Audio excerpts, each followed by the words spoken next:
Buenos días, tardes o noches, dependiendo la hora a la que nos vean. Me complace darles la bienvenida a esta segunda temporada de Corte Plural. Para esta ocasión, para esta temporada, nos acompañará una mesa que ustedes ya conocen. Tenemos a Iñaki Mancilla. Iñaki, bienvenido a esta segunda temporada, a esta mesa nuevamente. Gabriel, bienvenido también. Mónica, sin duda alguna, bienvenida. Y a Roberto Bonilla. Roberto, bienvenido también. En esta ocasión, como inicio de esta segunda temporada, hemos decidido traer a una serie de invitados con quienes estaremos charlando de diferentes temas que sin duda son de interés, sin duda son trascendentes para nuestro país, para nuestra lógica, para nuestro medio jurídico, y que sin duda vendrán a aportarnos mucho a la mesa. Hoy no es la excepción y con gusto voy a presentarles a nuestro invitado. Él es Javier Ojeda y como una breve reseña de él, Javier es licenciado en Derecho por la Universidad de La Salle, cuenta con un LLM por la University College of London, ha desempeñado diferentes cargos dentro del Poder Judicial de la Federación, en tribunales colegiados y en la propia Suprema Corte de Justicia. Ha colaborado también en la ONU en su sede en Suiza y actualmente se desarrolla como oficial de terreno de la misión de verificación de la ONU en Colombia. Javier, un gusto y bienvenido.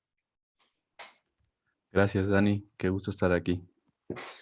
Bueno, Javier, pues precisamente en el tema del día de hoy hemos acordado que vamos a platicar sobre trata de personas en su vertiente específica sobre explotación sexual o trabajo sexual forzado.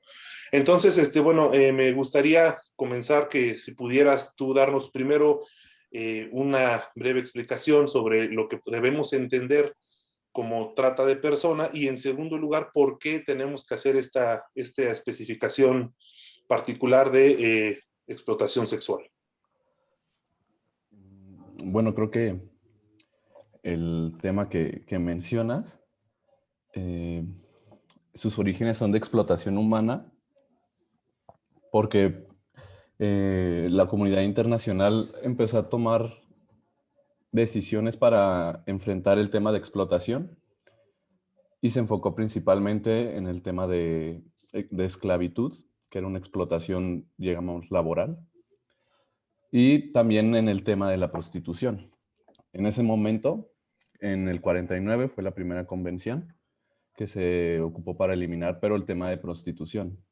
Incluso pues, tenemos que aclarar que no existe una definición específica de explotación sexual en los tratados internacionales y las convenciones. Hay pocos que lo tocan como tal, como lo es el protocolo opcional, pero de la Convención para los Derechos para los Niños, pero uno de los protocolos opcionales. Pero bueno, hablar de explotación con la intersección de menores de edad también es un tema muy peculiar y muy específico. Entonces, pues hablar de explotación sexual nos remonta a hablar de explotación humana y creo que para poder definir qué Estado, más bien qué va a combatir el Estado, tienes que también entender un poquito las teorías feministas en el tema. Qué bueno que no hay una mujer aquí porque pues hablar de teorías feministas entre 5 hombres también va a ser algo como complicado y sé que ella las maneja muy bien, entonces qué bueno que está aquí. Entonces creo que antes también como preámbulo, antes de hablar de legislación internacional o nacional que conlleva la explotación sexual, demos un pequeño preámbulo a las teorías feministas del tema. Podemos ubicar dos que aunque han ido evolucionando y siendo matizadas, podemos englobarlas para este espacio como dos, ¿no? La teoría abolicionista, que principalmente sus exponentes refieren que no puede haber una elección hacia el trabajo sexual, porque pues actualmente existe un contexto de discriminación y violencia contra la mujer, y las personas que eligen por un trabajo sexual siempre son las menos beneficiadas, que también tienen, cuando se envuelven en estas industrias sexuales, no solamente hablamos de una asimetría laboral, digamos, sino también en muchas ocasiones hablamos de una asimetría social de ingreso económico, racial, migratorio sobre todo. Entonces esta postura no concibe el trabajo sexual precisamente porque el contexto no está para poder tener una elección libre en el desempeño de un trabajo sexual. Incluso muchas de sus académicas refieren que hasta que no quede erradicada la discriminación y la violencia contra la mujer en todas sus intersecciones, pues no podremos hablar de trabajo sexual. Pero pues no creo que suceda pronto eso. Y por el otro lado está la postura liberal, que gira principalmente sobre la definición de agencia y otorga un gran poder a la agencia. Y la agencia, existen muchas definiciones al respecto, pero pues podríamos asumirla como el poder elegir ciertas decisiones en un contexto muy definido. O sea, para el tema de trabajo sexual es, sí, ok, yo estoy en pobreza, pero tengo la capacidad de decidir y entrar a una industria sexual. Entonces, principalmente, la postura liberal intenta combatir el tema de explotación humana, no como explotación sexual, sino como explotación laboral al respecto. Pero pues también tenemos que hablar que en el derecho internacional no existe una definición de explotación laboral. En un principio se empezó a tratar, como les mencioné, como esclavitud, y ha ido evolucionando como a formas modernas de esclavitud, principalmente que giran en torno al trabajo forzado. Ya no tiene que ver con que compren personas y, y asuman propiedad sobre otra persona, sino hacer que desempeñen ciertas labores sin su consentimiento y conlleve un beneficio para la otra persona, así como en términos generales. Entonces, creo que no nos podemos, o yo considero, y pues obviamente lo dejo a su sometimiento, que no podemos hablar solamente de explotación sexual y trata de personas con ese fin, porque al final hablar de explotación sexual, pues conlleva otra teoría y no la podemos invisibilizar, que lo trata como explotación laboral. Y en México, pues sabemos personas y sobre todo académicas mujeres que han luchado bastante porque se reconozca el trabajo sexual como tal, y muchas de las legislaciones no reconocen la agencia de las mujeres, y es una lucha que ha ido poco a poco aquí en México y en el mundo tomando terreno en el tema de la agencia de las, principalmente de las mujeres afectadas en el tema de explotación. Oye, Entonces, Javier, sí, si me permites una preguntota. Entonces, básicamente, por lo que nos comentas, tenemos aquí dos, digamos, dos ópticas o dos caras o las dos caras de la moneda, ¿no? Por un lado, quien me dice, oye, ¿sabes qué? Entendiendo la explotación sexual como una especie del género de explotación humana, ¿no? Quien me dice, oye, ¿sabes qué? Tú tienes libertad de poder decidir si quieres dedicarte a un trabajo sexual o no. Y hay otra corriente que de entrada me dice, tú no puedes elegir eso. De entrada yo te digo que eso no está permitido, ¿no? Si lo queremos poner de cierta manera, esos son como los dos escenarios que tenemos, ¿no? México, sí, por lo que entiendo, ha optado por el camino de más de la teoría evolucionista, o al menos hoy en día estamos bajo esa óptica, ¿no? sí, bueno, es que también entender la postura de México conlleva entender la postura de los propios tratados internacionales, porque al final esos son los que han hecho vinculante a México para que legisle de cierta forma. Que aunque México se ha desapegado un poco a, a las directrices internacionales, también es como importante entender que, por ejemplo, si enfocamos en la rama de explotación sexual, como comenté, empezó con una convención creada en 1949, que perdón que no pueda recitar como los nombres completos, pero digamos la convención del 49 porque son muy, muy largos, pero ahí castigaba la prostitución ajena y el consumo de la prostitución, no importaba el consentimiento de la persona que otorgaba, llamemos, el trabajo sexual. Entonces, esta primera convención, que aunque ayudó mucho al tema de explotación humana, pues vemos totalmente reflejada la teoría abolicionista, ¿no? No importa el consentimiento porque el contexto es tan discriminatorio y violento que pues te orilló a elegir esto. Entonces Incluso yo, yo recuerdo que hace un par de años hubo un amparo en la corte en ese sentido, ¿no?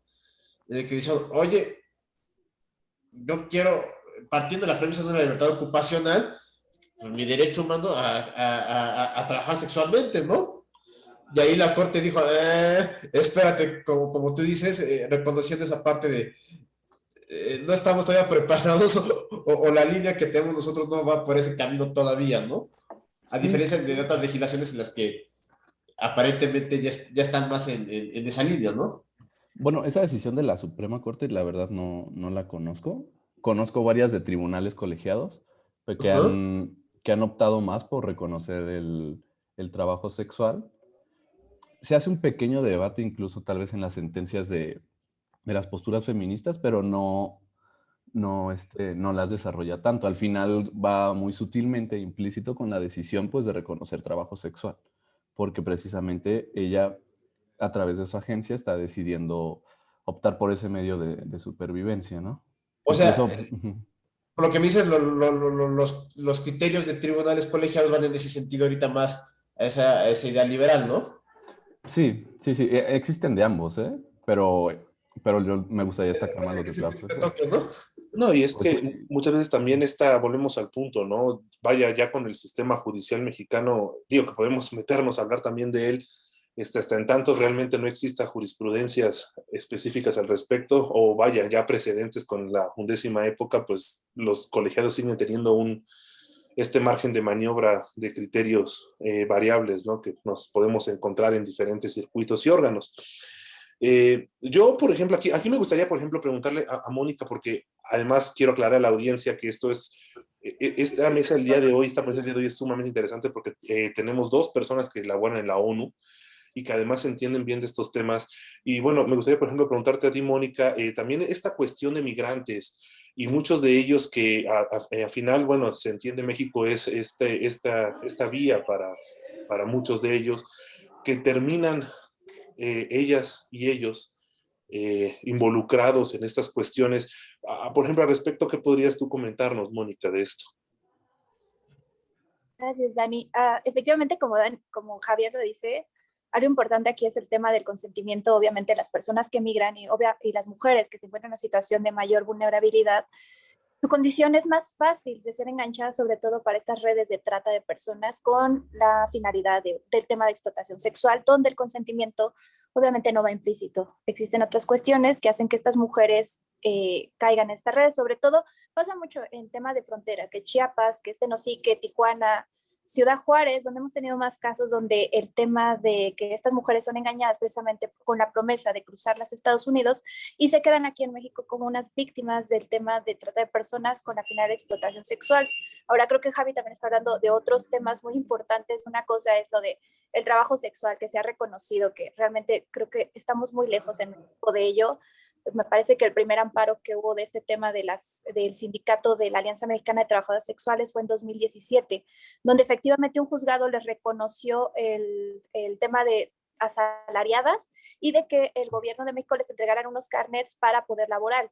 De hecho, estas tarjetas nosotros las hemos trabajado con Secretaría del Trabajo y Previsión Social porque son muy específicas para que ellas puedan tener atención médica, seguridad social, porque también existe otro foco rojo, las enfermedades de transmisión sexual. Entonces, México ha intentado como hacer pasitos al tema de trabajo sexual, pero aquí la limitante que hemos visto en los criterios, tanto internacionales como nacionales, es que entendemos por trabajo digno. Y lamentablemente trabajo sexual muchos no lo consideran dignos. Entonces, esa es una problemática, como bien lo dice Javier. igual ahí, siguiendo como la misma línea, creo que podríamos hablar también del tema de estereotipos que giran en torno al trabajo sexual y porque muchas personas no lo conciben como tal. Y pues en un tema general, o sea, hablando como en concepciones generales e históricas, eh, hablar de trabajo sexual conlleva a ver la sexualidad de hombre y mujer de diferente forma. Históricamente la sexualidad femenina siempre se ha visto como algo casto, algo que se debía cuidar y pues en un último fin como propiedad de su pareja, que pues en una sociedad patriarcal podemos hablar que la pareja es hombre. Entonces pues, podría hablar que que la sexualidad femenina tenía que ser algo casto para una sola persona, y por el contrario, la sexualidad masculina siempre se ha visto como una cuestión depredatoria, de depredadores sexuales, que, que al final se aplaude más como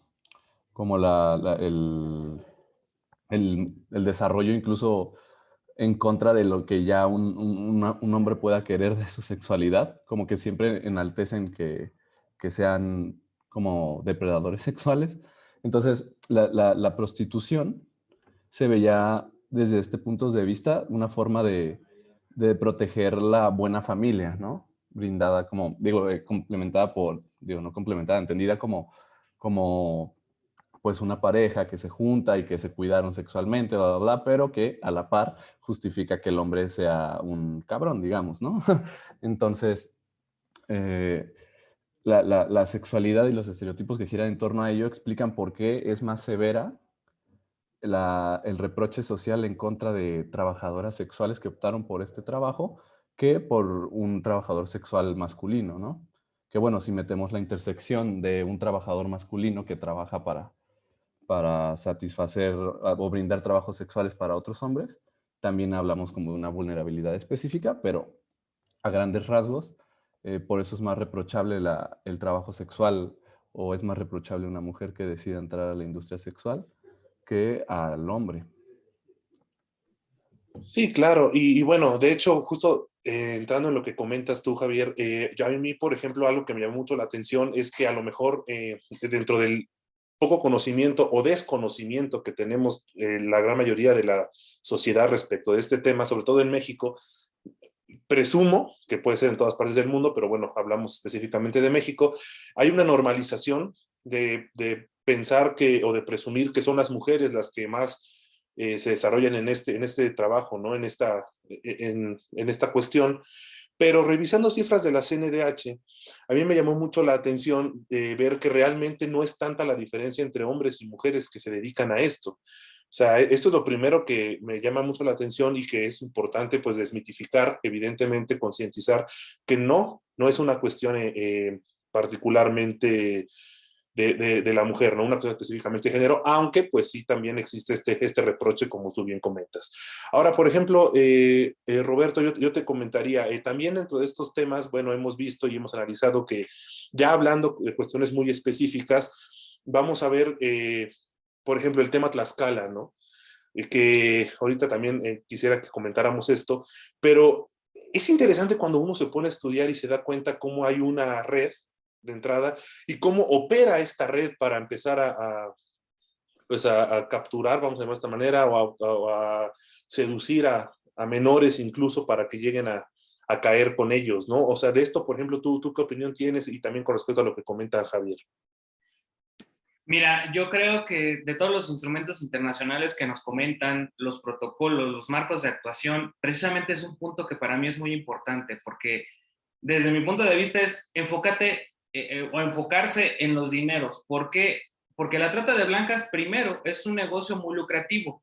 Sin embargo, a pesar de los protocolos que existen, nunca ha sido suficiente lograr limitar su influencia y su esfera de actuación. Como tú mencionas, hasta cierto punto es, bueno, no es hasta cierto punto, es ya internacional. Incluso en México lo tenemos, el famoso turismo sexual con lo que comentaba Javier. O sea, ya no solo es enviar, sino también vienen aquí buscando ese tipo, y el problema es ¿por qué es lucrativo? ¿Qué es lo que hace falta para que las instituciones como tal cumplan los protocolos de actuación?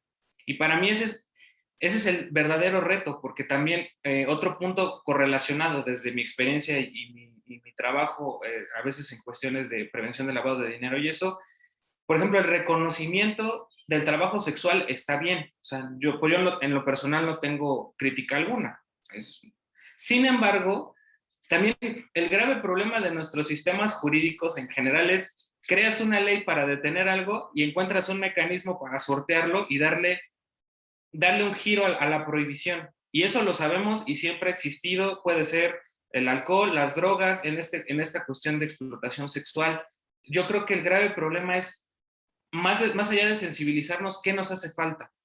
¿Qué es lo que necesitamos como instituciones o qué capacitación necesitamos como sociedad? Primero, darle el cambio cultural.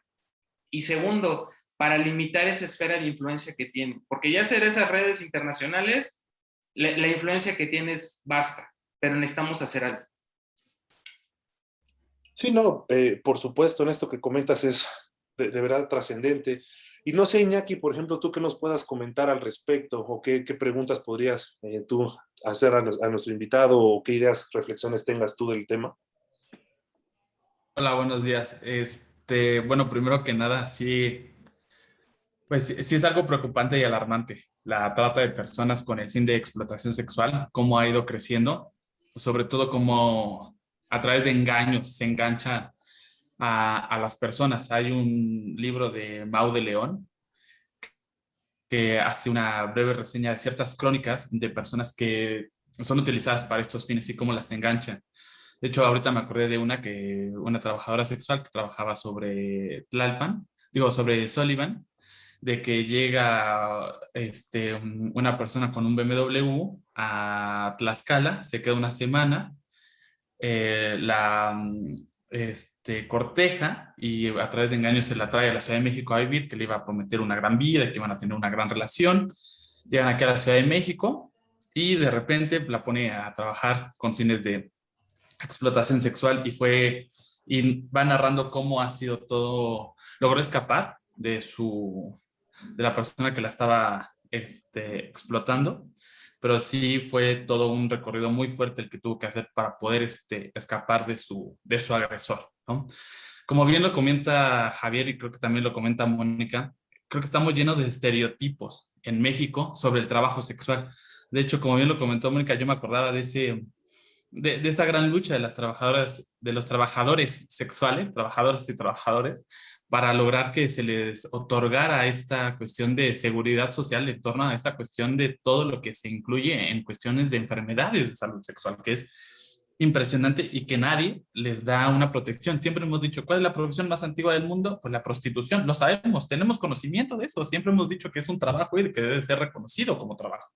Sin embargo, por los estereotipos, estigmas, prejuicios, no lo queremos reconocer tampoco y tampoco le queremos dar la protección necesaria que se debe para estas personas que sí cuenten con una seguridad social. Creo que, si mal no me equivoco, en tiempos del gobierno de Felipe Calderón, a partir del Seguro Popular, creo que sí, todos los trabajadores y trabajadoras sexuales podían entrar ahí para que se les otorgara cierta seguridad social. Si mal no recuerdo, creo que llegó el cambio con Peña Nieto, se quitó y creo que ya no pudieron seguir accediendo a este Seguro Popular.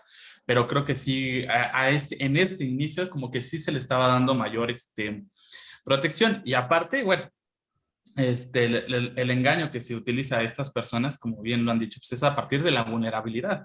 No es lo mismo tener agencia y decir, ok, yo quiero esta situación y me quiero dedicar a esto, como hace tiempo, regresamos a los estereotipos. Creo que el año pasado, bueno, yo la verdad es que no sabía lo que era un OnlyFans hasta a mediados del año pasado, porque se empezaron a ir en contra de todas las personas que trabajaban en un OnlyFans, las tachaban de que no tenían estudios, las tachaban de que no hacía nada productivo para la sociedad y al contrario, muchas personas decían, oye, ¿sabes que yo, aparte de tener esta plataforma, tengo mis estudios en tal universidad y me dedico a tal y tal y trabajo? O sea, pero seguimos con estereotipos y estigmatizamos a las personas que se dedican a esta cuestión, ¿no? Entonces sí debemos de estar más conscientes sobre esta regulación. Digo, Javier y Mónica, yo creo que me podrían contestar aquí esta pregunta de ustedes a nivel internacional, ¿cómo han visto a los países? ¿Cómo han visto sus capacidades para enfrentar ese problema de trata de personas? Hay un documento que nos envió Mónica, estaba en inglés, no me acuerdo quién lo redactó, pero o sea, el impacto a nivel internacional es impresionante. Que personas de África las meten a Europa del Este, como las vemos en las películas de acción que turcos trabajando en Francia, hacen toda esta red de tráfico, ni se diga las familias que viven en Tlaxcala que se apoderan de todo esto y envían a las personas a Nueva York, pero también cómo han sido estas acciones que han tomado los países para ir erradicando la trata de personas con fines de explotación sexual, porque por los documentos que se ve, ok, está bonito el Tratado de Palermo, mutatis mutandi, me encantó la frase de hay que cambiar lo que se tenga que cambiar para fortalecer e ir erradicando.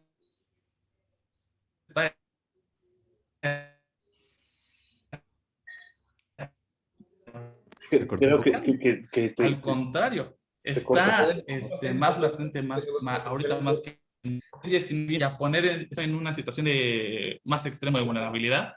Entonces, no sé ustedes de que trabajan en la ONU, que tienen una cuestión ahí en una situación internacional, si nos puedan decir que, o sea, en un aspecto internacional, ¿sí se han visto cambios o no han habido cambios en este tema? Bueno, y obviamente quiero que la compañera conteste primero, pero antes de entrar como eso, y la pregunta que haces es muy buena, la de qué están haciendo los países individualmente para combatir un problema internacional, pues estaría bien aterrizar en México qué existe al respecto para combatirlo, ¿no? Entonces, solo para plantear el panorama mexicano y podamos aportar a partir de, pues, incluso una metodología comparada, que es la que propones y se me hace bastante buena. Entonces, bueno, como mencioné, estaba la Convención del 49, pero la más reciente y que ya la acabas de mencionar es el Protocolo de Palermo, que es un protocolo a la Convención para la Erradicación del Crimen Organizado. Perdonen si los nombres no son exactos, pero pues luego no soy muy memorista en los tratados así, tal cual. Pero bueno, el protocolo de Palermo ya definió trata, no sanciona como tal la explotación, sino la trata, que la trata en sí es las conductas periféricas que realizan generalmente la delincuencia organizada para poder crear el comercio sexual a través de la explotación. Y el protocolo de Palermo, como tal, reconoce la trata de personas y a través del activismo puntual de la postura liberal, es que el protocolo no reconoce la agencia como tal, porque es muy difícil poder reconocer la agencia a través del protocolo de Palermo, pero sí toma en cuenta el consentimiento. Ya toma en cuenta el consentimiento, que fue el gran paso que logró dar el movimiento feminista liberal en tema de trabajo sexual. Entonces, bueno, la trata de personas, como sabemos, bueno, si quieren la puedo leer como tal cual del protocolo para que tengamos la idea de qué es. Y es bueno, se divide en tres. Es una conducta a través de un medio para un fin. El fin siempre va a ser explotación humana, ya sea sexual, laboral, de órganos.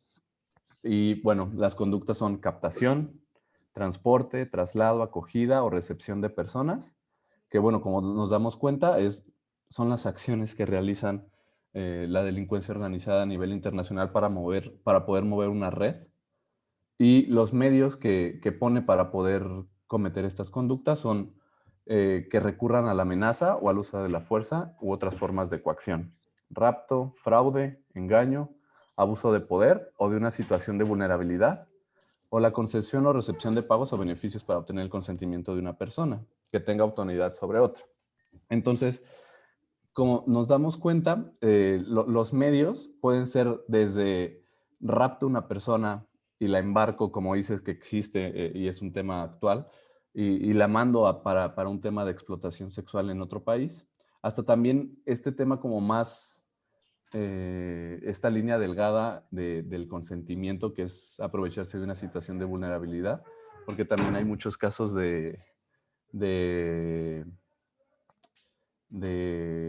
perdón, se me fue la idea. Hay muchos casos de que se toma como situación de vulnerabilidad y justamente, de una forma justa, por ejemplo, a la migración o a una mujer que está en una situación, llamemos, no privilegiada por su ingreso económico, Entonces, ella opta por un trabajo sexual, pero, pero se toma como explotación, precisamente porque se tiene que estos factores de vulnerabilidad la orillaron a. Entonces el protocolo de Palermo, aunque ya toma en cuenta el consentimiento de la persona, sigue manejando que hay ciertas situaciones de vulnerabilidad y que las generaliza y no individualiza el caso, serían consideradas trata de personas. No sé si tenga sentido lo que diga, o más o menos. Y bueno, el protocolo de Palermo se tuvo que adoptar en México y surge la Ley General para combatir la trata de personas y los delitos relacionados a ello. Y entonces, lo que hizo México, porque le costaba mucho trabajo poder meter casos a través de fiscalía, más bien judicializar y sentenciar casos de trata de personas, fue que en esta ley quita los medios comisivos y nada más la trata de personas es captación, transporte, traslado, acogida o recepción de personas.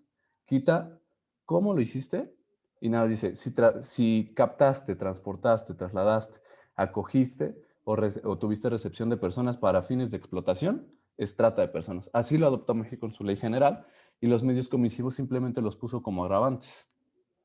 Entonces, pues es complicado lo que hizo México desde mi punto de vista. Y bueno, también hay que aclarar que yo no puedo hablar por la ONU jamás, porque, bueno, para eso tiene sus medios oficiales de comunicación. Mis puntos de aquí son personales. Y lo que hizo México fue muy cuestionable, como que se dio cuenta que existía una deficiencia en las fiscalías para poder judicializar y investigar la trata y decidió simplemente decir, bueno, pues a toda persona que esté transportando, incluso podría ser trabajadoras sexuales que realmente son reconocidas, ellas optaron por ser trabajadoras sexual, pero bueno, todas son migrantes. Entonces dice, uy, está transportando trabajadoras sexuales migrantes, trata de personas. Como que es bastante cuestionable la decisión que hizo México y también optar por no legislar el trabajo sexual. Lo que podríamos decir que todo en automático va a ser explotación sexual porque precisamente no hay una regulación al respecto. Sería diferente que existiera la legislación y pudieran garantizar los trabajos de los derechos sociales de las trabajadoras sexuales y entonces las autoridades ya tengan que distinguir, ok, sí existe trata de personas porque hay fines de explotación, pero esos fines son de explotación laboral y esas víctimas lo que quieren es que tengan condiciones dignas de trabajo. Y diferente a que si es explotación sexual, pues necesita una rehabilitación diferente, rehabilitación y reparación. Entonces, bueno, ya para pasarle la palabra a la compañera, solamente quería distinguir eso en México, de que existe el protocolo de Palermo, que es el más reciente, pero maneja el tema de trata, no tanto la explotación, y que en México optaron por legislarlo sin los medios comisivos para acreditar el delito como tal, sino lo dejó a un lado como una agravante. Claro. Mónica, obviamente nos interesa saber mucho tu opinión y aparte de la opinión específica, porque a lo mejor voy a sonar un poco banal, pero a veces parece que los Estados Unidos tienen mecanismos muy fuertes para que nadie cruce su frontera y de pronto nos enteramos que esto es tan común que pasen a trabajadoras y trabajadores sexuales de México a Nueva York, por ejemplo. Esto, por ejemplo, ¿tú qué podrías decirnos? Y aparte yo también quisiera hacerte otra pregunta, Mónica. Por ejemplo, ahorita que Javier mencionaba el tema del consentimiento, que efectivamente yo también creo es muy frágil ese tema, es muy delgado. Es imposible no recordar a Catherine McKinnon con una de sus grandes frases que dice que la regla del consentimiento es tan perversa que una mujer puede haber consentido y estar muerta, ¿no? Al final, es una reflexión fuerte que tenemos que hacer, pero obviamente me interesa mucho saber tu opinión en ambas cuestiones, Mónica. Vale, sí, bueno, lo que nosotros, bueno, he detectado en la experiencia es que muchos de los mitos, o sea, creo que hay que quitarlo, es que muchas personas migran de manera irregular. Básicamente los traficantes y hasta los tratantes les tramitan sus documentos de identidad, que puede ser visa, pasaporte. Entonces, como tal, pueden ellos llegar a Estados Unidos de una manera regular, pero aún así ser víctimas de este delito, como bien lo dicen, por el consentimiento, que también es una línea muy delgada, que a veces pasa mucho aquí en México, me ha tocado algunas experiencias de que piensan que consintió porque decidió irse o porque fue enganchada a través de redes sociales o sobre todo por el enamoramiento, que es la forma más factible de engancharlas. De hecho, se cree que el 80% de esos son datos del Consejo Ciudadano aquí en México, que el 80% ha sido captada por una red social sobre todo haber sido enamorada. Y de hecho, hay informes también de la Oficina de Naciones Unidas contra la Droga y Delito, que es de UNODC, que fue el informe que les mandé de 2021 en tema de trata de personas. También ahí arroja datos de que también hay que quitar otro mito, no son las grandes organizaciones del crimen, o sea, creo que hay que quitarnos eso, porque el 60% ha sido enganchada por algún conocido, desde el novio, la pareja, el esposo, el amigo, el primo, la prima, porque eso creo que hay que quitarlo, porque a veces creemos que la trata de personas se trata de estas organizaciones muy grandes y realmente no lo son. ¿Qué se está haciendo? Bien decía Javi, o sea, tenemos el protocolo, se crea la ley general que actualmente está en etapa de reformarse precisamente por tan amplio que quedó el delito, ha sido difícil judicializarlo. Creo que es muy difícil. No, existen datos de la Comisión Nacional de Derechos Humanos en su diagnóstico de trata de personas, donde existen pocas carpetas de investigación en tema de trata de personas. ¿Qué pasa? Que se les ha hecho muy confuso poder acreditar el delito, precisamente por estas acciones y los fines, aunque las agravantes sean los medios aquí en México, a veces las consideran. Importante recordar que cuando hablemos del delito contra un menor, que sea un niño, niña o adolescente, no va a ser necesario el tema del consentimiento acreditarlo porque un menor no va a poder hacerlo. Entonces creo que es otro tema también importante hablarlo porque a veces en México se victimiza mucho, lamentablemente, a la víctima. Entonces, ¿qué pasa aquí? Decía Iñaki, ¿qué estamos haciendo a nivel internacional y a nivel nacional en México? El importante creo que empezamos a capacitar. O sea, capacitarse es muy importante porque difícilmente las personas conocen qué es la trata de personas, cómo se acredita el delito. A veces hasta las personas mismas que se encargan de judicializarlo no lo conocen o lo confunden con otros delitos, que bueno, puede ser privación de la libertad, que puede ser violación, y se van por otros delitos. Entonces, eso también ha sido difícil. Por eso, el primer punto que se está haciendo, y lo sé, es que se está capacitando. Otra cosa también, avanza mucho el delito y con la tecnología más. O sea, lo hemos visto a distancia cómo nos conectamos. Lo mismo pasa en estas redes de tráfico. Ellos hacen mucho, utilizan este tema de Uber, Didi, porque también el transporte y el traslado va a implicar este delito algo. Entonces, utilizan mucho estas redes de la tecnología para ellos evitar ser atrapados. Actualmente es el tercer delito más remunerable en el mundo, está por debajo de las armas y las drogas. Entonces, también algo que hemos detectado es, por ejemplo, la unidad de inteligencia financiera ha apoyado mucho el tema del delito de trata porque precisamente se mueve mucho dinero, como bien había dicho Gabriel. ¿Qué se hace? Ahora las redes lo que están haciendo es no manejar dinero, no manejar transacciones, sino que están robando una forma que se utiliza mucho en Europa, que es utilizar prendas de tela, donde cada prenda simboliza el precio de la persona. Entonces, ciertos colores van a simbolizar, por ejemplo, dólares, euros, pesos y las cantidades, pero eso obviamente ya estamos hablando de una organización mucho más grande. Entonces, así como vamos avanzando nosotros contra el delito, también ellos van avanzando para que no sean tan fácilmente detectados. Entonces, creo que sí todavía falta hacer mucho labor para combatir la trata de personas. O sea, difícilmente creo que se pueda erradicar en un futuro muy cercano, porque implica muchos temas, o sea, lo estamos platicando, implica también personas en situación vulnerable, estamos hablando de mujeres, estamos hablando de migración, la migración actualmente ha aumentado, ustedes lo han visto en la televisión, cuántas caravanas están entrando, cuántas personas están retornando de Estados Unidos bajo el título 42 y otros temas, o sea, estamos poniendo a esas personas en una situación vulnerable porque ni siquiera están en el país de origen, entonces es muy fácil que sean captadas. Otros temas también importantes, la comunidad LGTBIQ+, que también hemos detectado que existen redes especializadas para esta comunidad. Igual, te digo, va avanzando, entonces creo que falta mucho por hacer y también otro problema que también lo ha detectado las autoridades es la necesidad de reformar la ley general a través de la Comisión Intersecretarial aquí en México en materia de trata de personas. Entonces, esa sería mi opinión en cuanto al tema que decía pues Dani, de cómo llegan a Estados Unidos a otros países, es muy fácil mover a una persona en días. O sea, lo hemos visto nosotros, parece de película, pero es muy fácil. Una persona está hoy en Ciudad de México, mañana puede que esté en Tlaxcala, al día siguiente puede que esté en Chiapas. que vaya a Guatemala y termine ahí.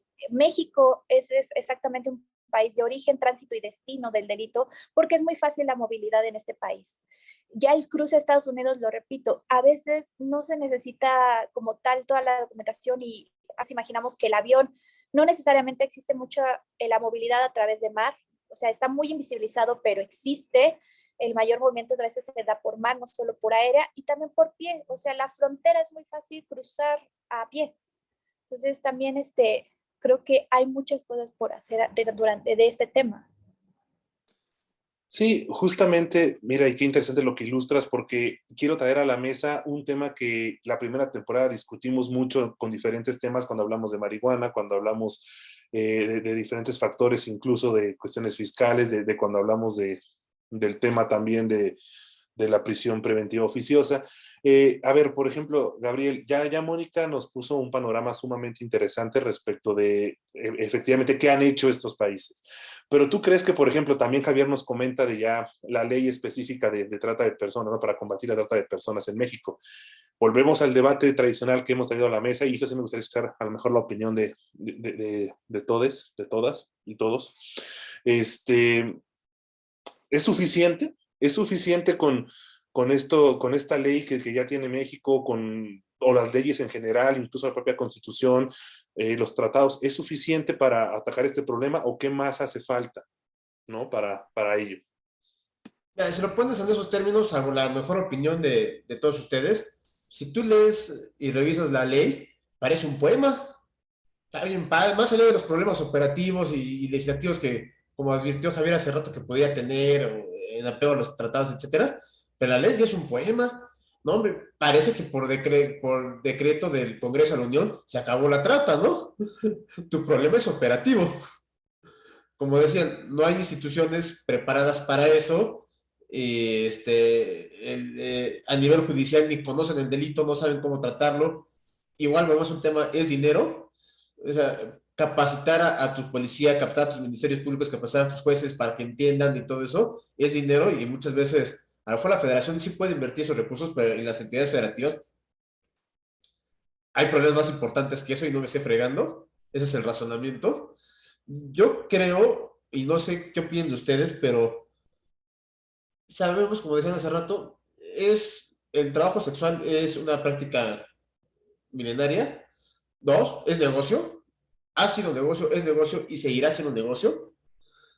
Tres, no nos convendría mejor, en vez de la prohibición, empezarlo a regular, empezarlo a permitir. Ese estigma que comentan que existe, de que solamente lo realizan las mujeres o que solamente se da en ciertas condiciones.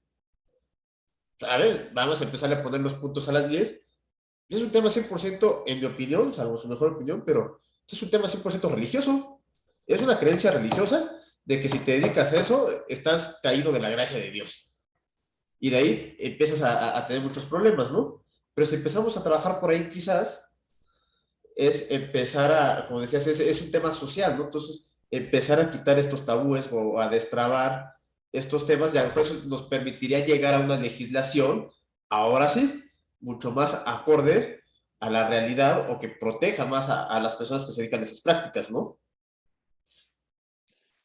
No, por supuesto. Ahora, una cuestión religiosa, sí, bueno, yo creo que más bien religioso desde la construcción, como mencionaba Javier, de una estructura patriarcal, ¿no? Desde un patriarcado social que se ha hecho, que evidentemente la religión ha tenido mucha influencia en ello.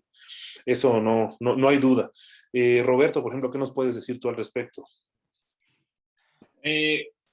Bueno, mira, viéndolo un poco liberal, la estigma social que se conlleva sobre el trabajo sexual se tiene que deconstruir más allá del término religioso, yo diría que cultural. ¿Por qué? Porque si bien es cierto, en ciertos sectores de México sí es posible que podamos tener este tipo de debates, yo creo que el mayor enfoque de libertad, de elección, de consentimiento, incluso de saber qué es lo que se quiere elegir, se tiene que tratar más en las comunidades apartadas. Ahorita que estaban comentando todos lo que conlleva la trata, que es un negocio multimillonario, los candados legales que hay, tenemos un caso y lo hemos escuchado, por ejemplo, el de Guerrero. que venden niñas. Siempre se ha criticado y se amparan en usos y costumbres. Pero si pensamos mal, hasta cierto punto como abogados, es el nicho o el hueco perfecto legal para llegar y decir, le vas a dar un modus operandi a una trata de personas, con cualquier fin que tú te imagines.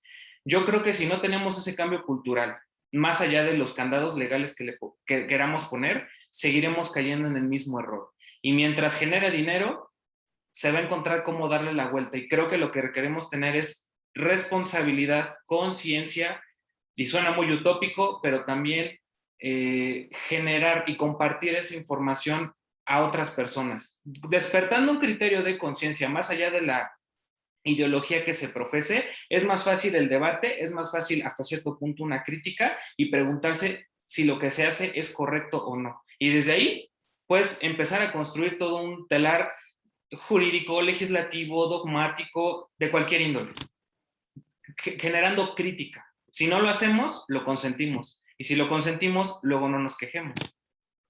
Oye, no más, aquí tengo un pequeño punto, y no sé qué opinan ustedes, pero ojo, creo que gran parte, como decía Roberto, es un problema de dinero, En esencia, más allá del tema social, humano, etcétera, es un tema de lana. Por lo que entendemos, es un negocio. El problema es que el dinero no se lo queda a la persona que utiliza su cuerpo para prestar el servicio. Se lo queda a lo que conocemos en México como su padrote, ¿no? El dinero se queda ahí. Quien se queda el dinero es la organización, no la persona que está poniendo su cuerpo para prestar el servicio, ¿no? Pareciera ser que el tema también va orientado a, también sigo utilizando, pero si es mi cuerpo, pues déjame ganarme mi dinero, ¿no? Bueno, esa entiendo esa lógica. Sí, Javier, ¿tú quieres comentarnos algo de esto? Sí, bueno, que bueno que tocan el tema de... Porque creo que la conversación se ha centrado principalmente en trata y explotación con un enfoque de víctima, pero pues hablar del tema de trata también es una trifecta ahí entre consumidor, la persona explotada o quien brinda el trabajo, como le queramos llamar en este momento, y precisamente el padrote o patrón, ¿no? En una relación laboral. Y es importante que se mencione principalmente el padrote, porque, bueno, como mencionabas, yo creo que más que un tema de dinero, es un tema de poder, que tal vez se ve reflejado en una ganancia económica que le otorga más poder, pero siempre va a ser un tema de poder sobre la víctima y sobre la industria sexual. Hablo como poder sobre la industria sexual porque si vemos países específicos donde se ha legalizado el trabajo sexual, al final de cuentas también han fallado. ¿Han logrado mitigar el tema de trata y explotación? Sí, han habido avances, pero y principalmente voy a referir a Alemania, que en 2002 legisla el trabajo sexual. Y lo legisla con un enfoque bastante garantista, incluso para trabajadoras migrantes. Les otorga derechos y al final de cuentas sí fue un mitigante para el tema de trata, y por lo menos trasladarlo a un tema de legalidad y que fuera un problema de derechos y seguridad social más que de explotación. Pero el problema es que Alemania, a través de diversa presión internacional que sufrió por el tema, porque también es de resaltar que Alemania es el país con más turismo sexual, incluso que Holanda es el considerado el gran punto europeo de turismo sexual. No, es Alemania. Incluso hay una marca de burdel llamada Paradise que vale más que Adidas. O sea, así están los datos en Alemania. Y bueno, en 2017 Alemania decide legislar y pone estándares altísimos para los burdeles. Altísimos, altísimos. Lo que orilló fue que las trabajadoras sexuales optaran por clandestinidad de nuevo, porque las orillaban. En Alemania hay dos regímenes, ¿no? Puedes optar por ser trabajadora sexual con un patrón, que en un tema legal no me gusta llamarlo padrote, sino patrón, o tú ser tu autoempleada, ¿no? O sea, tú pagar tu seguridad social para, pues tú no quieres tener patrón, ¿no? Las ganancias para ti y tú te organizas. El problema en Alemania fue que solamente los burdeles autorizados que satisfacían estos requisitos tan altos en estándares que colocó el gobierno, solamente ahí se podía practicar el trabajo sexual. Entonces, el mayor porcentaje de trabajadoras sexuales en Alemania son autoempleadas. No optaron por un régimen laboral, de relación laboral. Entonces, ¿qué pasó ahí? Pues que todas las autoempleadas dependían de los padrotes, o bueno, de los dueños de los burdeles, para poder ir a brindar su trabajo sexual. Entonces, todo el beneficio porque ellas, obviamente, para brindar el servicio sexual, tenían que pagar una entrada, el padrote se infló de dinero sin garantizar derechos laborales. ¿A quiénes se lo garantizaban? Al 15% o al 30% de la población trabajadora sexual con una relación laboral. Las autoempleadas simplemente iban a dejar su dinero a los padrotes. Entonces, podemos ver qué pasó en Alemania, pues le otorgaron de nuevo todo el poder a los padrotes. ¿Qué dijo la teoría abolicionista? Bueno, el trabajo sexual siempre va a ser una relación de poder, de dominación sobre principalmente hombres sobre la mujer, y fue lo que pasó en Alemania, precisamente por dar tanto poder a un padrote y que hacer que todas las trabajadoras sexuales, hablando hombres y mujeres, dependieran de los padrotes, aún sin brindar derechos laborales. Entonces, si en México se pretende dar ese gran paso, debe cuidar ese balance entre el consumidor, la que va a brindar el servicio, que si desea ser autoempleada, que no dependa de terceros, y también el patrón, que no tenga un poder desmedido sobre la industria sexual. Entonces, Claro. bueno, eso me gustaría como resaltar que ocurrió en Alemania y que es un gran ejemplo para si en México se decide optar por legalizar el trabajo sexual. Por esta cuestión de legalización, ¿no? Y desgraciadamente también, y yo sí creo que pues es una cuestión cultural, porque vaya, en Alemania funciona también por una cuestión cultural, creo yo, pero México, no sé, híjole, qué complejo a lo mejor es cada contexto, ¿no? Texto sin contexto es pretexto, decía esta gran frase. Algo que yo quiero retomar un poco de lo que decía Roberto hace un momento, y sí me gustaría, por ejemplo, Iñaki, saber tu opinión y también de quien quiera sumarse. Él menciona algo muy importante, ¿no? Una laguna, una brecha que es, a lo mejor pueden llegar a ser los usos y costumbres.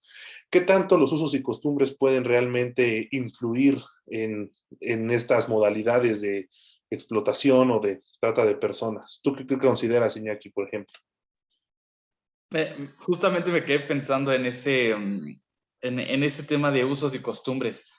¿Qué tanto estamos dando pauta a estas cuestiones que siguen siendo culturales en muchos municipios de nuestro país? No sé qué pensar, si sea una laguna o una cuestión cultural dentro de las comunidades de estos municipios. Pasa mucho en Chiapas, en Oaxaca, Guerrero. No sé qué tanto considerarlo como una laguna legal. De por sí, la ley, yo considero, igual que Javier, coincido con Javier y con Mónica, de que le pusieron todas las conductas, sin embargo, por ponerle muchas conductas sin mayores hipótesis normativas, que va a tener como consecuencia en el ámbito penal que no se va a poder judicializar. ¿Por qué? Porque a fin de cuentas, si quieres acreditar la conducta, porque solo tenemos conductas, pues acredita la conducta. Entonces, volvemos a una cuestión de material probatorio, que a partir de la aprobación de la conducta, que si no se entiende cómo lo vas a probar, pues no lo vas a poder judicializar. Entonces, ¿qué vamos a tener? Millones de carpetas de investigación que a fin de cuentas le vas a tener que ir modificando el delito para poderlo encuadrar y poderlo llevarlo a judicializar. La cuestión de usos y costumbres, no lo sé. Había un profesor que en la maestría en UNAM que decía que los usos y costumbres sí son muy peligrosos y cómo se deben de regular y cómo se deben de entender desde una visión cultural. No sé cómo entender muchos usos y costumbres, porque lo sigo sin entender, como por ejemplo el matrimonio infantil sigue siendo todavía en muchos municipios y culturas indígenas, como de los usos y costumbres, que todos lo vemos que está mal, evidentemente. Sin embargo, se sigue dando esta, no sé, mal denominada tradición, costumbre. No sé cómo aquí denominar esta cuestión. No sé si considerarlo como una laguna, Sin embargo, creo que sí nos falta mayor transformación cultural en muchos aspectos para combatir verdaderamente la explotación sexual y la trata de personas. Si no hay un cambio cultural, sociológico, no vamos a poder cambiar y mejorar la regulación de la trata de personas. Y también, por lo que hemos señalado, no solo es una cuestión de ley, sino también es una cuestión de intereses económicos muy fuertes que están alrededor de toda esta situación de explotación sexual. Porque, por ejemplo, si bien en Alemania, esta marca que decía Javier que vale más que Adidas, y se le dio más poder a estas situaciones de burdeles, pues también es porque, digo, Alemania tampoco está alejada, si bien tiene una transformación cultural, pero no está alejada de algo muy importante denominado intereses económicos. Entonces también cuánto le está dejando a Alemania toda esta cuestión de intereses económicos. Entonces sí hace mucha falta la transformación cultural, quitarnos estigmas y estereotipos para poder mejor avanzar y regular toda esta situación de explotación sexual. Bien, estimado auditorio, pues bueno, nos estamos acercando ya al cierre de esta edición, nos estamos acercando al cierre de este capítulo, por lo cual, como es tradición, quiero pedirle a la mesa, al panel, pues una reflexión final, una última opinión del tema. Y bueno, quisiera comenzar contigo, Roberto. ¿Qué opinión nos puedes dar como una conclusión cierre? Yo creo que como conclusión nos falta trabajo, nos falta conciencia, sobre todo en el tema que mencionaron de que de hecho también hay que apoyar mucho como sociedad civil, que cuando se meta una iniciativa de ley, generar los parlamentos abiertos. Sabemos que eso se ha hecho antes y sobre todo que gente especializada en el tema, como pueden ser Javier y Mónica, también apoyen a los legisladores para que el compendio legal que se genere, sobre todo en este tipo de actividades, puede ser, persigue un fin mayor perfectible, pero lo que sea lo más importante, que realmente sirva para quien lo necesite. Porque si no, tenemos leyes a medias, que sí son buenas aspiraciones, pero no terminan de resolver el problema y no desincentivan en el caso que estamos comentando de trata, ¿no? Muy interesante el planteamiento de Parlamento abierto, ¿no? Siempre va a ser una exigencia social tenerlo ahí. Gabriel, ¿tu opinión final? Yo creo y me quedo con dos temas importantes a mi consideración. Uno es esta experiencia que nos compartió Javier y Mónica de lo que ha pasado en otros países que han dado un paso adelante en el tema de la no criminalización del trabajo sexual y nos muestran el panorama de que podrá sonar una idea muy buena, pero tiene sus puntos. Yo insisto, por lo que nos comentaba Javier, es un tema de cuando el gobierno metió sus narices para regularlo, a la idea muy buena le dieron en la torre por todo este andamiaje que se construyó y eso me lleva a lo que siempre he sostenido, ¿no? Cuando los gobiernos meten sus narices en intentar regular actividades de manera rigurosa, pasa eso. A lo mejor solamente si empiezas por un pedazo pequeño que es quitarlo, dejarlo de criminalizar, puede ser un avance muy importante, ¿no? Y ya después lo demás, pues vas viendo cómo se va moviendo y vas adecuando las circunstancias, pero no hacerlo de esa manera. Pero al final de cuentas, es eso y ser conscientes que es un negocio. Al final de cuentas, es un negocio y creo que ahí está el tema. Creo que la óptica con la que podemos empezar a verlo o entenderlo es, bajo esa perspectiva, podrá sonar cruel o deshumanizado, es esa perspectiva económica, porque a lo mejor ahí está la solución, ¿no? Lo hemos visto siempre bajo la perspectiva social de la norma, qué se espera, y hasta el día de hoy pareciera ser que eso no da resultados, entonces a lo mejor eso nos obliga a buscar nuevos caminos o auxiliarnos de otras disciplinas para poder encontrar caminos para solucionar ese problema. Muchas gracias, Gabriel. Muy interesante. Iñaki, ¿qué nos puedes dar como reflexión final? Pues creo que nos debemos de quitar estigmas, nos debemos de quitar prejuicios respecto en torno al trabajo sexual para regularlo de mejor manera. Evidentemente se va a atacar a cuestiones de intereses económicos que no le va a gustar a mucha gente, pero se debe de regular. Se dice que el derecho y la política son una moneda de dos caras girada al aire de la mano de la economía. Entonces, pero también no podemos dejar a un lado de regular estas situaciones que deberían de mejorar para las personas que trabajan dentro de esa cuestión de trabajo sexual, ¿no? Muchas gracias, Iñaki. Mónica, estamos ansiosos de escuchar tu opinión final. Gracias. Yo me voy con que el tema de trata de personas todavía falta mucho por hacer. Es una gran problemática mundial, no solo en México. Creo que faltan muchísimos cambios, quitar muchos mitos, también reconocer que lamentablemente se ha objetivizado tanto a estas personas que se ha vuelto un negocio lamentable. También el tema del trabajo sexual, que no va a ser solo la solución para erradicar el tema de trata de personas. Creo que también hay que llevarnos eso, de que sí necesitamos, creo que es una necesidad ya regularlo en México. Actualmente no se vieron en la televisión que hubo varios operativos y hubo varias manifestaciones de trabajadoras sexuales que se dedicaron a esto, sobre todo en la pandemia. Creció mucho el tema de trabajo sexual en México. Y es una necesidad también por ellas, porque también es un foco para ellas de su salud. O sea, creo que también ahí hay que buscar también la forma de regularlo, de que estas mujeres puedan acceder a los servicios médicos, porque también no solo se ponen en riesgo ellas, ponen en riesgo a otras personas. Y sobre esto que no va a ser la solución para erradicar la trata de personas. La trata de personas es un delito que hay que seguir trabajando, hay que seguir capacitando a las personas, hay que conocerlo, hay que visibilizarlo mucho porque se confunde demasiado este delito y creo que existe la necesidad ya de saber lo que es, ¿no? Y dejar de ver a México como algunos lugares de zonas tolerables por el turismo sexual y por otros temas. Digo, en México no se hubiera convertido el primer lugar en pornografía infantil, que mucho tuvo que ver con el tema de trata sexual. Y eso es lamentable que durante la pandemia México generó lo peor, que fue pornografía infantil y que fue el tema de trabajadores sexuales y violencia contra la mujer, que todo esto hace que se facilite mucho el tema y el delito de trata de personas. Entonces, yo me voy con eso.